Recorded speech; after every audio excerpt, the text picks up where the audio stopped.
Hi friends, எல்லோரும் நல்லா இருக்கீங்களா? லைஃப்லாம் எப்படி போய்கிட்டுருக்கு? ஒர்க்கு எப்படி போய்கிட்டுருக்கு? எப்படி போனாலும் பார்த்து தானே ஆகணும், வாழ்ந்து தானே ஆகணுங்கிறீங்களா? அதுவும் சரிதாங்க. இப்போ என்ன திடீர்னு மாதாவை காமிக்கிறீங்கன்னு பார்க்குறீங்களா? மாதாவை பற்றி நிறையா சொல்லலாங்க. எனக்கு அவ்வளோது ஆசை இருக்குது, அவ்வளோது அனுபவங்களும் இருக்குது. அதனால் ஒரு 2 வீடியோ மட்டும் போட்டேன். நான் அது மனசே ஆகலை. என்னடா எதையுமே சொல்லேன்னு ஒரு கவலையாகவே இருந்துச்சு. அதுக்கு தான் மறுபடியும் மாதாவை வீடியோ வச்சு என்னோடய அனுபவத்தை தான் நான் இப்போ சொல்ல போகிறேன். மாதாவை பற்றி எதுவும் சொல்லலை. மாதா கோயிலுக்கு வருஷம் வருஷம் நான் போயிடுவாங்க. சின்ன பிள்ளையிலேருந்து நான் அதிகம் பார்த்த கோயில் இந்த ஊர் கோயில் தாங்க. எங்கள் வீட்லேயும் வெளியில் எங்கேயும் விட மாட்டாங்க. அப்போல்லாம் ரொம்ப கண்டிப்பாக இருப்பாங்க.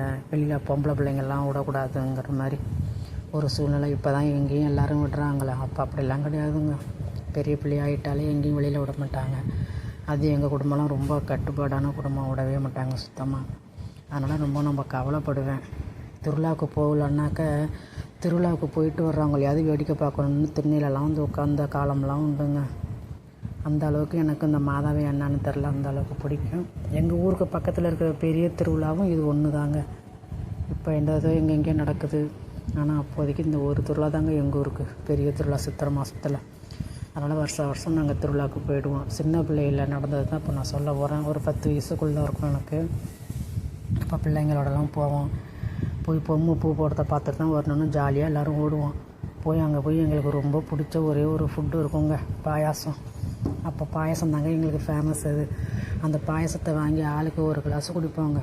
குடிச்சிட்டு சுற்றி பார்த்துட்டு பொம்மை பூ போடுறத பார்ப்போம்னு சொல்லி அந்த விளையாட்டு அரங்கம்னு சொல்லி நிகழ்ச்சிலாம் நடத்துவாங்க, ட்ராமாலாம். அங்கே போய் உட்காந்துருப்போம். சின்ன பிள்ளைங்க தானே, சாப்பிட்டதுக்கு அதுக்கும் தூங்கி போயிடுவாங்க. விடிஞ்சிருங்க. முழிச்சு பார்த்தா விடிஞ்சிருக்கும். எல்லாம் நீ எழுப்பலை, நான் எழுப்பலை, பொம்மை பூ போடுறத பார்க்க தானே வந்தோம், பார்க்காம இப்படி விட்டுட்டோமேனு ஒருத்தருக்கு ஒருத்தர் சத்தம் போட்டுக்கிட்டு ஃபீல் பண்ணிவிட்டு, சரி நாளைக்கு கண்டிப்பாக வரணும், தூங்கக்கூடாது, பொம்மை பூ போடுறதுக்குன்னு இப்படியே வருஷத்துக்கு வருஷம் இந்த சின்ன பிள்ளையாக இருந்தப்போ 4 நாளும் தொடர்ந்து வருவோங்க. ஆனால் ஒரு தடவை கூட பொம்மை பூ போடுறத நாங்கள் பார்த்ததே இல்லைங்க. டெய்லியும் வருவோம், பாயசத்தை குடிப்போம், கோயிலை சுற்றி பார்ப்போம், தூங்கி போயிடுவோம், விடிஞ்சிரும். இப்படியே ரொட்டீனாக நடந்ததுங்க. இதெல்லாம் ஒரு 10 வயசுக்குள்ளே நடந்த அனுபவங்க.